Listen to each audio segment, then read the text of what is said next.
Shalom, giving all praises to the Heavenly Father Yahweh and His only begotten Son Yahweh Shai. Peace and salutations to the hopeful elect, those of you who are of Negroid and Native Indian descent from North, Central, and South America and the Caribbean islands, and the confusion of face, who are of the stock of Negroid and Indian descent of North, Central, and South America and the Caribbean islands, and also spread throughout the four corners of the earth, settled amongst all nations, walking, talking, and looking like all nations. For in you dwelleth the spirit of an Israelite. This message is to you. Okay, real quick, just an update, a report rather. And it's based off a video from New Delhi CNN. Okay. So what's going on out in India is that they launched a new identification system that is operated off of biometric data. Okay. And it's being targeted right now at the poor. You know, it's going to be by way of classes to get this new system rolling. So what's going on right now is that their irises and their fingerprints are being scanned using biometric technology. And once it's uploaded, a 12-digit number is issued specifically for that individual. Okay? And this, and by the way, I'm going to play the video at the end of this video. It's a 3-minute clip. But what I want to do is touch on the UPC code, because that's what this is going into. You know, the mark of the beast. You know. So, yeah, let's get into it. Okay, what you see on the screen right now is a UPCA barcode. Okay, and I'm going to read the composition. It reads, each UPCA barcode consists of a scannable strip of black bars and white spaces above a sequence of 12 numerical digits. No letters, characters, or other content of any kind may appear on a UPCA barcode. There is a 1-to-1 correspondence between 12-digit number and strip of black bars and white spaces, i.e., there is only one way to represent each 12-digit number visually, and there is only one way to represent each strip of black bars and white spaces numerically. The scannable area of every UPCA barcode follows the pattern start, left section, middle, right section, end. Where start, middle, end guard patterns are represented. Salakia. Let me reread that. Where start, middle, and end are, guard patterns are represented the same way on every UPCA barcode. The left and right sections collectively represent the 12 numerical digits that make each UPCA unique. The first digit indicates a particular number system to be used by the following digits. The last digit, which is the right section, is an error detecting check digit that allows some errors to be detected in scanning or manual entry. The guard patterns separate the two groups of 6 numerical digits and establish the timing. Okay? So, the identification number is really 6 digits. Okay? Which is the number of this man, which is the number of this beast, 603. Okay? Now, these are used for products. You can go to any grocery store and you flip over any item, you will see a UPC code, a barcode. Okay? that has 12 digits with the guard bars separating the 6 digits, okay? The check digit and the item number, okay? Now, seeing we are in the latter times, of this age, the mark of the beast is the RFID chip. And I'd like to touch on that as well. So let's get into that. Okay, now this right here is an RFID chip. What does RFID chip mean?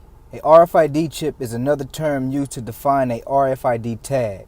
It is a tag, label, or card that can exchange data with a reader using radio frequency signals. It usually has a built-in antenna and an integrated circuit.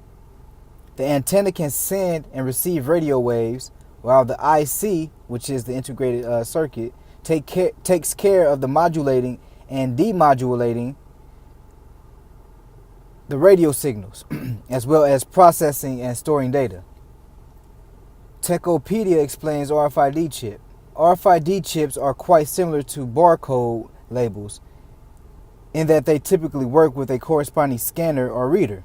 However, RFID chips have significant advantages because a RFID chip communicates with a reader through radio waves, not infrared, which is being used by barcode technology. The chip doesn't have to be positioned right in front of the reader.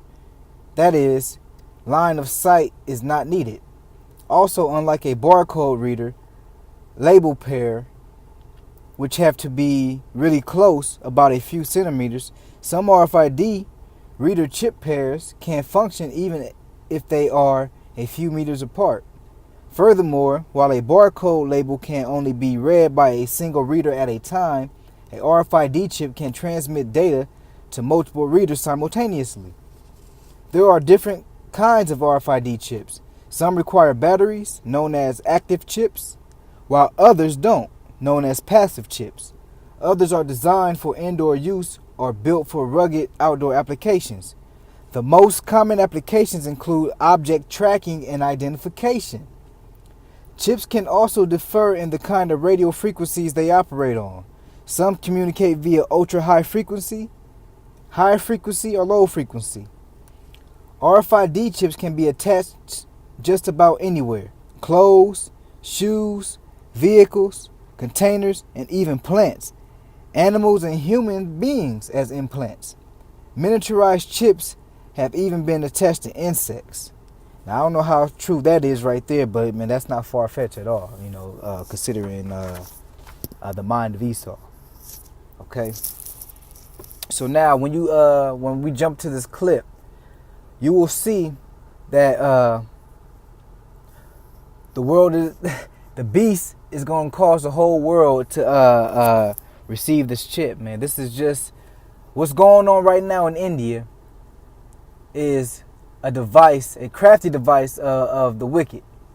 Okay? It's a device of Satan. And as the scriptures say, we are not ignorant of your devices, Satan. We rebuke you, Shaitan. And you are not going to overcome the elect. Okay? Through the spirit and power of Yahweh Yahweh Shai. Okay? Now let's pull the script and we're going to jump to that clip and we're going to close. And Yahweh Ratazah, this video was edifying. And if this reaches to any of the elect of the nation of Israel, my message to you, when this chip is presented to you, stand firm in the name of Yahweh and his only begotten son, Yahweh Shah, because he's going to keep you from this temptation, which is the hour of temptation. Okay? And he will reward you with a crown of life and salvation in the midst of destruction and judgment and damnation.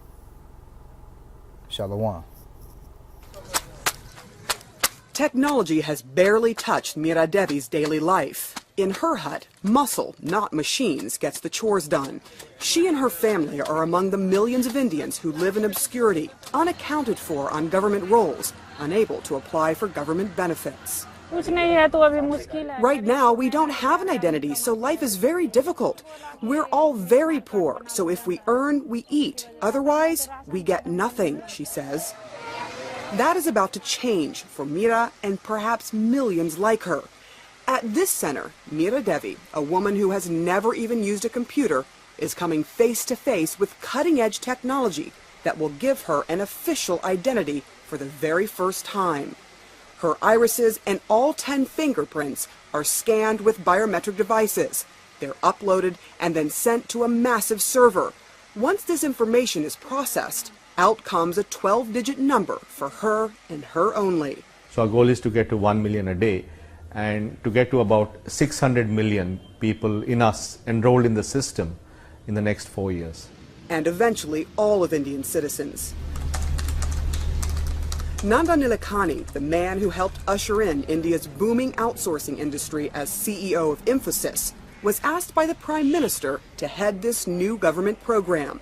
India's unique identification program started just a year ago. If it succeeds, India will become the first country in the world using biometric data for identity purposes on a national scale.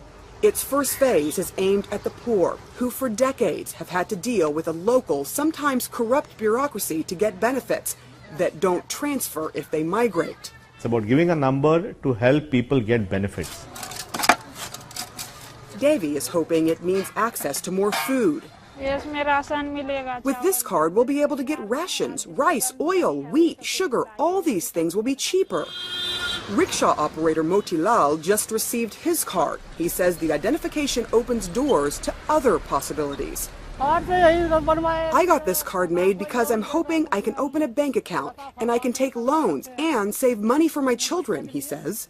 But this cutting-edge technology identification system doesn't cut it with the few critics out there who say this program is far too expensive and far too intrusive.